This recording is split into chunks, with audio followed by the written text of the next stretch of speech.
Après le premier atlas du monde global que nous avions fait ensemble il y a 1 an et demi, nous voulions faire une suite à ce premier projet et nous avions volontairement pas parlé des crises et des conflits dans le premier, et donc c'est le thème exactement du deuxième. On a pris toutes les crises et tous les conflits qui existent et on les a répertoriés, analysés, situés dans leur contexte historique.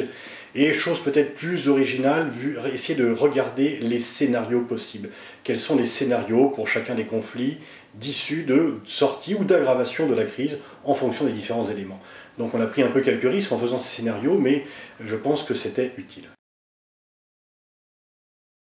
La principale caractéristique, c'est que le monde est toujours en conflit. Et donc, nous avons regardé qu'au-delà du mythe de la communauté internationale, il y avait régulièrement, et ceci depuis déjà des dizaines d'années, toujours une trentaine de conflits en cours.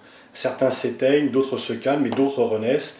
Et donc, nous vivons dans un monde de conflits, de crises, et c'est certainement parce qu'elles ne sont pas suffisamment analysées, que nous ne travaillons pas suffisamment sur les causes, qu'il y en a autant.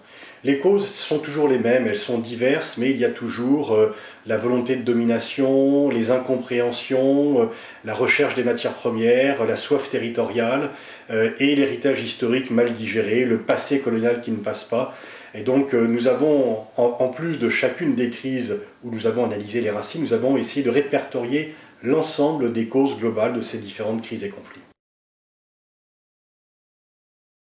Il n'y a pas de solution toute faite, tout dépendra des acteurs. En ce sens, on peut dire que l'arrivée d'Obama au pouvoir est plutôt un facteur d'espoir, même si, bien sûr, il n'a pas de baguette magique et qu'il fait face aujourd'hui à des difficultés. Nous sommes également interrogés sur l'éventuel rôle que peuvent jouer la Russie et la Chine.